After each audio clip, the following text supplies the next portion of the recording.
DS lance la numéro 8, la dernière représentante du luxe à la française. L'occasion pour nous de la tester en long, en large, en travers et de voir comment elle se comporte dans la vie de tous les jours, pointer du doigt ses qualités, ses défauts et déterminer si oui ou non elle a l'étoffe de s'imposer sur le segment exigeant des berlines premium. Alors on est à Paris, on se dirige pour ce test longue durée à Strasbourg. L'occasion aussi de vérifier si le planificateur d'itinéraire est fiable, efficace. Boum, donc déjà on met la destination Strasbourg, on est à 93% de batterie. Ça c'est pas vraiment important parce qu'on va pas réaliser des tests de consommation, on va juste vérifier si le planificateur d'itinéraire est fiable. On peut choisir plein de paramètres dans ce planificateur, c'est-à-dire le niveau de charge à l'arrivée, le niveau de puissance de la borne et bien sûr il s'adapte en fonction du trafic et de votre style de conduite. Donc pour notre trajet à Strasbourg, il prévoit une recharge et surtout nous on a paramétré 15% à l'arrivée. C'est parti.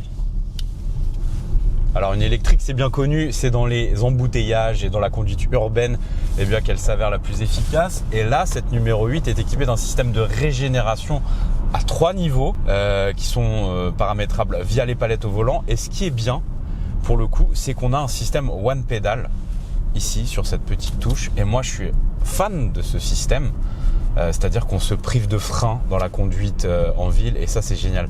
Par contre, c'est vrai que là, il est assez fort, assez violent. Ça mérite un petit temps d'adaptation.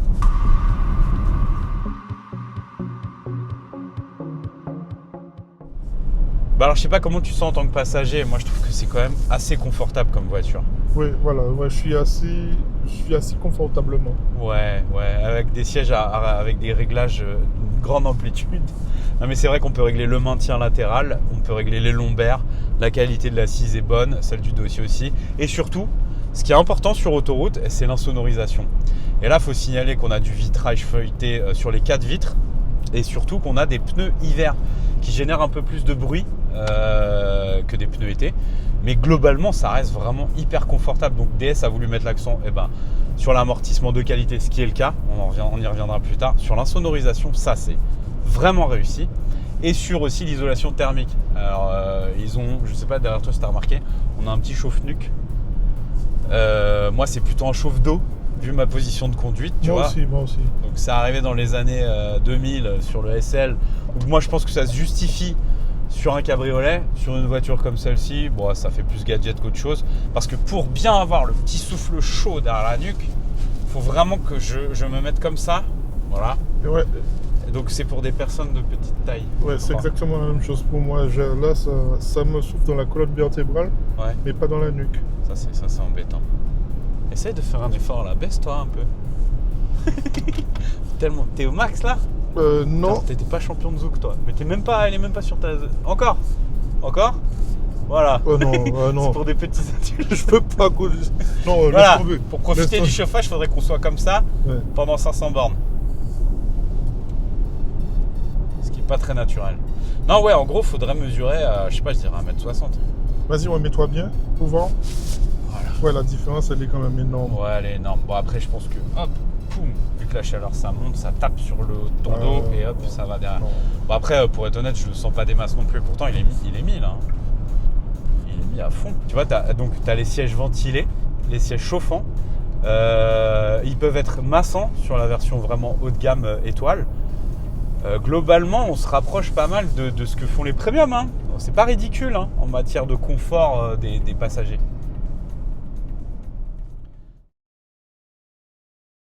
Alors, le bilan ? C'est bien, mais c'est pas exceptionnel. Moi, je trouve ça décevant. Alors, il faut savoir que nous, on l'a pas sur notre version d'essai. Ils proposent une sono focale. Mais tu vois l'espèce de grosse plaque en alu là. Bah voilà, ça c'est des haut-parleurs. Donc c'est beau, mais c'est pas super efficace sur la sono de base. Moi, je suis très déçu. Les basses sont pas hyper profondes. Les médiums et les aigus sont pas hyper clairs. On est d'accord. Et puis, ça manque de puissance, quoi. Ouais. Waouh.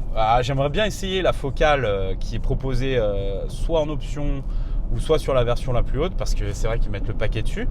Mais de base, franchement, non, c'est pas top. C'est pas rendre hommage à Kassav, hein ? Non. Hein ? Non. Mais c'est vrai que pour une voiture, on flirte avec les 70 000 € quand même là. Et on a une sono de cette qualité qui est décevante, on peut le dire. Et bah quand même, hein, voilà, elle est pas très puissante en plus. On a pu la mettre à fond et tout. Là, on vous le fait pas parce qu'on n'a pas les droits. Parce qu'on écoute quoi là? On a le droit de dire le morceau ou pas? Oui. Vas-y, dis-le parce que c'est de l'anglais et c'est très vulgaire. C'est Beach please. Voilà, ça veut dire plage, s'il vous plaît. Plage, s'il vous plaît. Voilà. Je voulais faire un petit point là-dessus. Sur le fameux volant en croix, tu vois. Donc ça, c'est aussi une volonté de style de la part du constructeur. Ça se fait plus depuis super longtemps, les volants à 4 branches comme ça.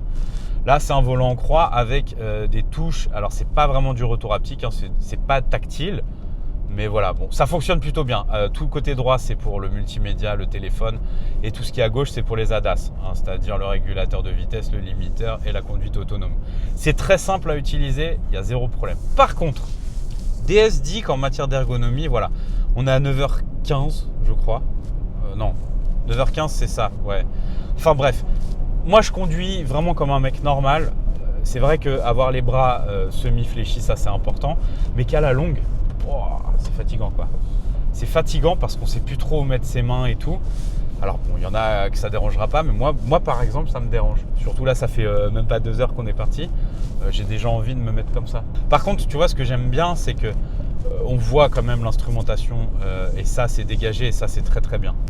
Franchement, c'est une bonne chose. Là, tu vois, voilà, c'est ma position de conduite. J'ai une vue plongeante parce que je suis grand, un peu grand, et j'ai zéro problème. En plus, c'est complété par l'affichage tête haute, grand format. Que je ne vois pas. Ouais, tu peux pas le voir. Moi, je le vois. Là, ouais, il clignote, on le voit. Et qui fonctionne plutôt bien. Voilà, c'est paramétrable. Là, on peut choisir ce qu'on veut afficher. Parlons d'amortissement. Est-ce que tu savais que cette voiture est équipée du DS Scan Vision? Donc en gros... Alors là, j'apprends quelque chose, je ne sais pas ce que ça veut dire. Bien sûr, c'est typiquement français, mon pote. C'est le système qui était apparu sur le DS7 Crossback, la meilleure vente de DS, et qui s'avérait vraiment efficace. En fait, en gros, tu as une caméra ici qui parle à d'autres capteurs. Pardon, elle n'est pas ici, hein, elle est là devant. Elle scanne la route et elle marche avec un gros calculateur et plus 2 autres capteurs pour analyser la route. D'accord? C'est-à-dire qu'elle scanne la route et en fonction du revêtement et tout, elle adapte la dureté ou la souplesse des suspensions. Et je dois dire que ça fonctionne plutôt bien, sachant qu'on a ici des jantes de 20 pouces, ce qui est gros quand même. Ça trépide pas à basse vitesse et ça reste vraiment confortable à haute vitesse. On a une bonne stabilité de voiture, les imperfections, ça pompe pas. Franchement, c'est génial. C'est génial et ça, c'est vraiment... pour moi, l'argument de confort numéro 1 de cette voiture. On va profiter de l'autoroute pour tester la conduite autonome de niveau 2. C'est quoi? C'est le maintien dans la voie et puis surtout le respect des distances de sécurité avec les voitures qui vous précèdent. Et cette fois-ci, en plus, DS a implanté la prise en compte du changement de fil. Donc on va tester ça. Il suffit d'appuyer sur le petit bouton là sur le volant. Il demande, hop, Drive Assist, ok, c'est parti, c'est engagé. Voilà, donc on est aux limitations. Ici, on voit que il faut quand même mettre les mains sur le volant parce que c'est la loi. Au bout d'un moment, ça sonne, mais ça maintient et ça corrige tout doucement. Donc c'est assez agréable. Et surtout, on voit que en mettant le clignotant, voilà, il me propose un dessin. Je dois mettre les mains sur le volant, mais c'est lui qui fait tout seul. Et c'est de manière assez fluide, assez délicate. Ça se fait en douceur. C'est plutôt réussi. Alors nous voilà arrivés à l'aire d'autoroute. On a fait 350 km d'autoroute, un peu plus. Le planificateur a recalculé efficacement, ça faut le dire. Et il me propose une station pour arriver avec plus de 50% de batterie à destination. Donc je pense que si j'avais été joueur, j'aurais pu me rapprocher de Strasbourg, mais c'est pas l'objectif voulu. Voilà. Et on va voir justement si les performances de recharge sont au rendez-vous. En gros, on ne cherche pas la puissance pure parce que on a des 150 kW, les 300 kW sont prises. On va peut-être attendre plus longtemps que prévu. Bon, écoute, ça fait partie du jeu, mon pote. Là, on a de la chance encore. Il n'y a pas grand monde aux bornes. Là, on est à 12% de batterie. Donc, en gros, c'est la puissance, le niveau de batterie idéal pour recharger au maximum de la borne. Voilà. Bon, nous voici à la borne. Il faut savoir que DS Automobile a misé sur une architecture 400 volts, ce qui limite les puissances de recharge, surtout sur les bornes rapides, alors que certains concurrents proposent du 800 volts, comme par exemple BMW, avec des puissances qui font quasiment le double. Donc c'est un pari. L'objectif, et ce que nous dit DS, c'est que justement cette architecture 400 volts, comme Tesla d'ailleurs, eh bien c'est d'optimiser la moyenne de recharge entre 20 et 60%, c'est-à-dire d'avoir le maximum de ce que peut encaisser la voiture, plutôt que d'avoir une crête super haute. Au final, on verra combien de temps on a attendu. Nous, on ne va pas faire du 20-55, on va faire du 20-80. Bon, quand on est dans une station-service, qu'on a les enfants et tout, et ben, y a des constructeurs qui ont compris qu'il fallait faire patienter les gens, surtout. Bon, là, les conditions climatiques, ça va. Mais des fois, il pleut, des fois, il fait froid. Et moi, pour moi, c'est vraiment là où DS a oublié ses clients, c'est qu'il n'y a pas beaucoup d'infotainment dans cette voiture. Il n'y a pas de streaming, il n'y a pas d'appli pour avoir du Netflix, pas d'Amazon Prime, pas de jeux vidéo comme chez BMW pour patienter. En gros, soit vous lisez l'équipe, ou soit vous regardez les voitures passer. Ça, c'est vraiment décevant. Alors, je vais quand même fouiller dans les menus. Mais non, il n'y a pas. Il y a zéro mur d'application. Ok, Iris, média. Voilà, tu vois. Par exemple, dans une Tesla, on a beau dire ce qu'on veut. Il y a un iPad géant. On a des jeux. On peut regarder un feu de cheminée. On peut regarder Netflix. Surtout quand on est obligé d'attendre 20-30 minutes à une borne. C'est décevant. Bon, moralité, on arrive avec 13% à la borne. On va s'arrêter ici, on est à 77%. On aura attendu à environ 25 minutes. On a eu un petit problème avec la borne, ça ne vient pas de la voiture. Au global, passer de 13 à 77%, 25 minutes, le pari est rempli. Alors on voit ici, ce n'est pas représentatif parce qu'on a coupé à 37%, parce que la borne a eu un petit couac, mais on voit que jusque ici, le plateau est plutôt bien et ça commence à descendre. Et c'est pour ça qu'on s'en va, parce que là, on n'a plus que 77 kW. Mais sincèrement, de 13 à 40%, à 37, puisqu'on a repris à 37, c'est pour ça qu'on est un peu déçus, on aurait aimé vous montrer. C'est vrai que la moyenne de recharge est quand même intéressante. Tout à l'heure, on était à 139, ce qui est bien. Donc du coup, en gros, ce qu'il faudra retenir, c'est qu'on arrive avec 13%, on repart, on a 77%, on a attendu 25 minutes, ce qui est correct. Naturellement, la numéro 8 propose un éclairage d'ambiance intérieur. Donc voilà, c'est plutôt discret, plutôt bien fait. Peut-être à part ici, là. C'est vrai que cette petite étoile là, elle flash bien la nuit. Ça peut être un peu pénible à la longue. Mais c'est comme toujours, c'est une question de détail. C'est-à-dire que ici, DS n'est pas allé au bout. C'est-à-dire que même sur des marques qui ne sont pas premium, comme Volkswagen par exemple, on peut changer ça via l'assistant vocal. Et bah là, c'est pas possible. Change la couleur intérieure, mais la couleur rouge. Désolé, vous ne pouvez pas effectuer cette opération par commande vocale pour l'instant. Tout est dans le détail.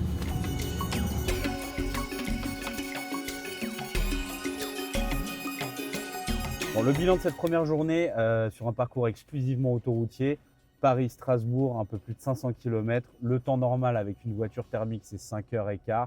Sans compter les bouchons, nous, on aura mis environ 6 heures. En prenant en compte l'arrêt de 25 minutes pour la recharge, plus un autre arrêt, entre guillemets, technique. Donc globalement, le pari est rempli. C'est une bonne routière, pas trop en difficulté sur l'autoroute. Les 500 km d'autonomie sur autoroute annoncés sont, j'imagine, facilement réalisables dans des bonnes conditions, avec des bons pneumatiques et surtout en ne dépassant pas les 120 km/h. Mais si vous conduisez normalement, nous, on a consommé que de l'autoroute aujourd'hui, une moyenne de 22,2 kWh au 100 km.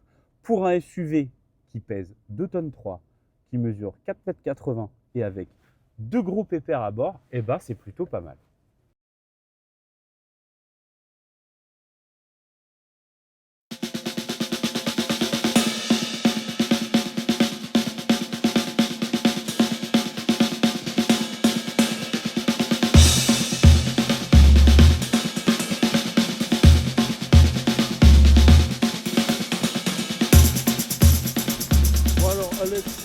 Plus sur cette DS numéro 8. Alors la numéro 8, c'est le nouveau vaisseau amiral de DS. DS, c'est la marque premium du groupe Stellantis.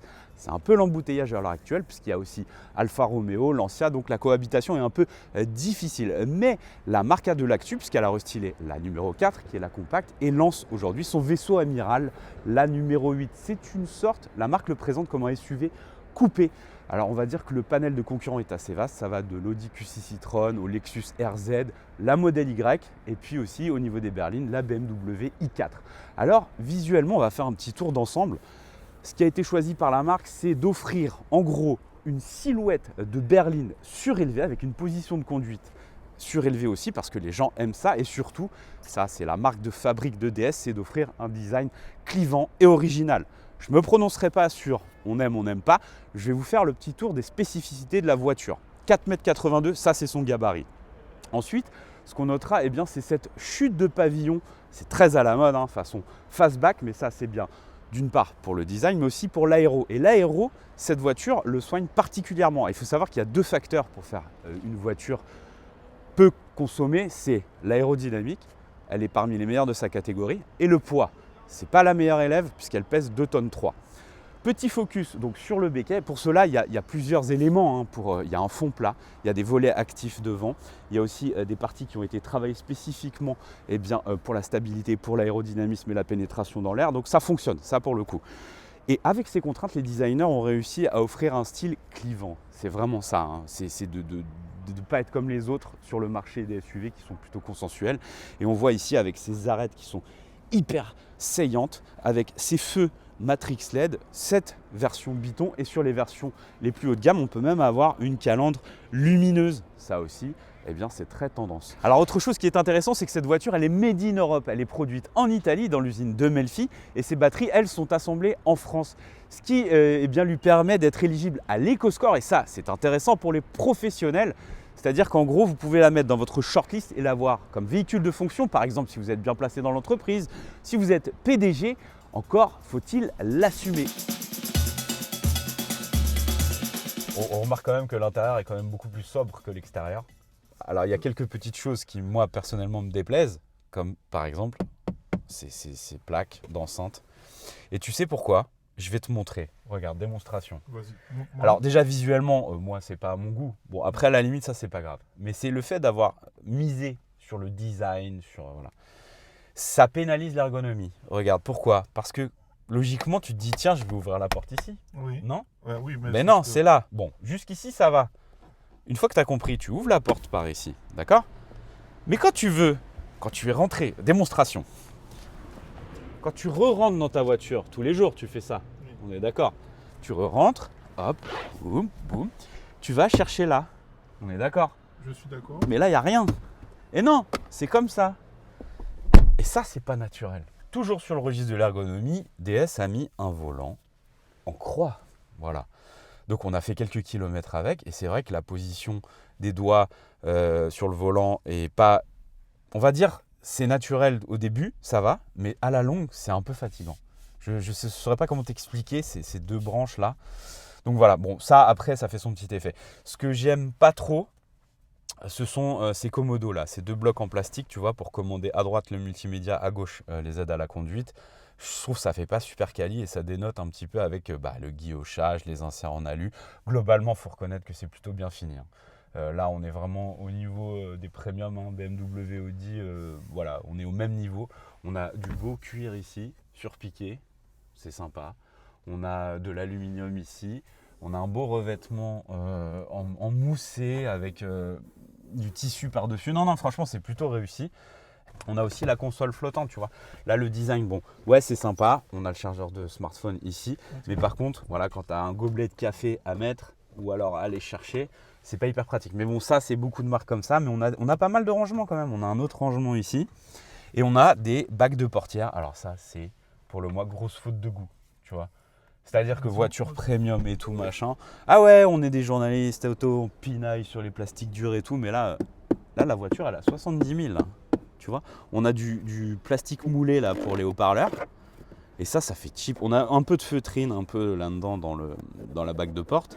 Mais sinon, ouais, non, c'est décevant, quoi, je trouve. Tu vois. On va s'intéresser au système multimédia. Donc, c'est en gros le système qu'il y a dans tout le groupe Stellantis, quoi. Tu vois. Ils ont changé, là, ça s'appelle la surcouche, c'est-à-dire la présentation. Donc, on a un beau revêtement sur l'écran, un revêtement shiny, gloss. Mais par contre, voilà, ça fonctionne pas de ouf, quoi. hein, on est d'accord. C'est un peu lent à l'utilisation. On voit justement dès qu'on a une commande à effectuer pour les ADAS, l'énergie, voilà, il y a un petit lag à chaque fois. Pareil pour la conduite. Par rapport à ce que propose BMW, Mercedes, on est quand même un cran en dessous et ça c'est dommage. Donc j'ai pris mes petites notes pour te parler un peu de tarifs. Ok. D'accord. Notre version est une traction 245 chevaux, grande autonomie, donnée pour 750 km utilisation mixte WLTP. Ok, jusque-là, c'est bon. Mais la version qu'on nous a prêtée est optionnée. Il y a environ 7000 € d'options. Tu as le biton étendu, 1250 €. Donc ça, étendu, ça veut dire c'est le capot, le toit et l'arrière. D'accord. Ça, c'est pour le design. L'intérieur perle, donc c'est-à-dire perle et toile, donc le cuir avec la toile sur les côtés. Plutôt réussi, je trouve. On a le pack confort avec alarme, qualité de l'air. C'est ce petit truc là, tu vois, qui te donne le... Alors ça, c'est bien aussi par contre. Pour le coup, tu as un raccourci différé par rapport aux autres. Donc la qualité de l'air. Tu as également le système Iris avec ChatGPT. Celle qu'on appelle et qui ne te répond jamais. Ah oui, qui n'est au courant de rien du tout. Voilà, exactement. On a essayé hier plusieurs fois, on n'a pas eu beaucoup de réponses. Hein. Non, le haillon motorisé. Les sièges confort avec les fameux chauffages de nuque. Ensuite, le pack confort qui comprend tout ça est à 1300 €. Après, tu as le pack techno, 2400 € qui comprend la vision 360, l'éclairage matrix LED, l'affichage tête haute, la conduite autonome de niveau 2 et puis le miroir digital. Oh, tu vois, je le découvre en même temps que toi. Voilà. C'est-à-dire la caméra qui est sur le pavillon et qui filme l'arrière. Alors.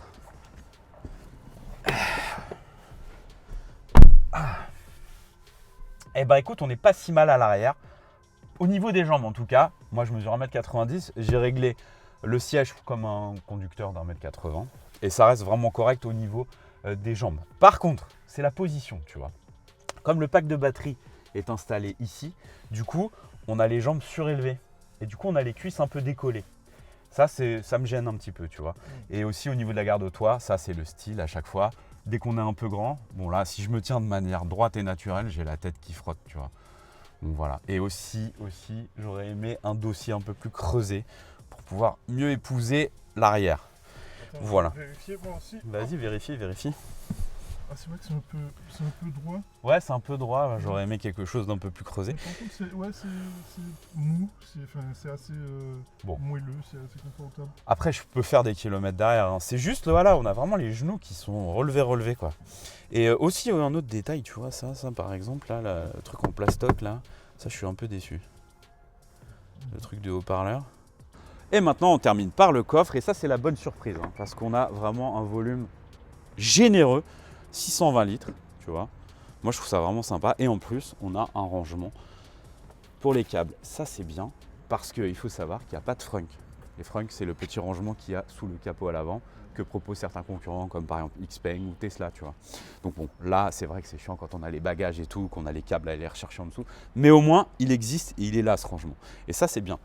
On a aussi une banquette rabattable 40-20-40. Donc ça, c'est pratique. Surtout si tu vas aller au ski. Tu as juste à rabattre celle du milieu. Hop, tu loges les skis et c'est parti. Tu pourras prendre la version 4 roues motrices avec des pneus hiver. Et puis là, tu es bien, quoi. Donc ça, c'est plutôt bien.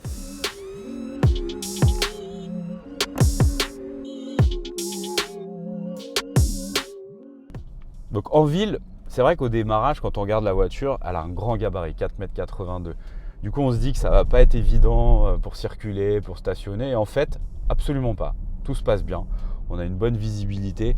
Alors peut-être on a une petite lunette arrière, derrière, très plongeante, mais c'est pas très pénalisant. Les rétroviseurs sont pas très grands, mais on voit bien. Globalement, ça se conduit bien. Il n'y a pas besoin d'artifice comme par exemple des roues arrière directrices parce que même si on a un empattement très grand, la voiture reste relativement manœuvrable. L'amortissement aussi est de qualité. Ah, c'est vrai qu'on est sur des pavés, voilà, c'est bien amorti. Globalement, c'est une bonne expérience. On a aussi au niveau de la conduite plusieurs modes à disposition, comme le mode éco, le mode normal, le mode sport. Là, on a choisi le mode éco. Donc c'est vrai qu'on a un petit lag à la pédale d'accélérateur. C'est-à-dire que c'est pas immédiat, mais c'est bien calibré. C'est plutôt agréable. Ce qui l'est moins, c'est le système de one pedal qui est trop fort en tout cas pour mon goût, trop violent. Et c'est vrai que ça fait un arrêt assez brutal. Donc on a une grosse intensité. C'est vrai qu'on peut quand même jouer sur les différents niveaux de régénération avant d'arriver à la one pedal. Ce serait le petit reproche que j'aurais à faire. Alors voilà, globalement c'est une voiture plutôt agréable à conduire en ville.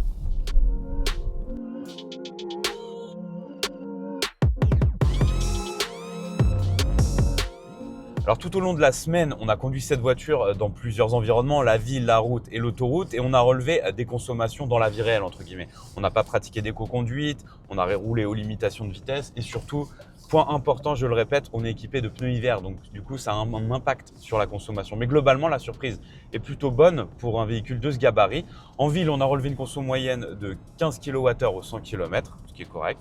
Sur voie secondaire, le réseau secondaire, c'est-à-dire la nationale, les petites routes, 18 kWh au 100 km, et sur l'autoroute 22,2 kWh au 100 km. Si on fait une moyenne des trois sur l'utilisation de la semaine globale, ça fait une moyenne de 18 kWh au 100 km, ce qui est plutôt pas mal. De toute façon, avec une grosse batterie comme ça, et c'est aussi le slogan, l'argument commercial de cette voiture, vous n'aurez pas le stress de la panne. Et nous, sincèrement, toute la semaine, on n'a pas stressé une seule fois. Si vous conduisez comme cette voiture doit être menée, eh bien, vous pourrez réaliser sans aucun problème entre 400 et 500 km sans recharger. Et ça, c'est quand même un argument. Notre version d'essai est équipée d'un moteur électrique d'une puissance de 245 chevaux, disponible en 3 modes, Eco, Normal, Sport. Sincèrement, ça paraît juste sur le papier comparé à la concurrence et au poids de la voiture, mais ça fait totalement l'affaire. Surtout en mode sport, on a des accélérations qui sont amplement suffisantes. Une Vmax de 190 km/h. De toute façon, cette voiture n'a pas de caractère sportif. Son dada, son cheval de bataille, c'est le confort dans ce domaine. Eh bien, elle est plutôt bien placée, vraiment. Parce qu'on a des suspensions qui sont pilotées, on a une insonorisation qui est très soignée, des sièges très confortables. Pour vous amuser sur les petites routes, il faudra repasser parce que la voiture a un grand empattement. Alors, elle n'a pas de roue directrice, mais il n'y en a pas vraiment besoin. Et même en mode sport, les suspensions avec l'Active Scan, c'est-à-dire le système qui scanne la route et qui durcit ou assouplit les suspensions, ça reste quand même un gros bateau à mener. Donc, oubliez toute idée de dynamisme, privilégiez le confort. Et la bonne surprise, c'est malgré son encombrement en ville, elle s'en sort plutôt pas mal. Donc, globalement, la synthèse, elle est réussie sur l'image qui est voulue par DS de proposer une voiture qui est statutaire, confortable et polyvalente.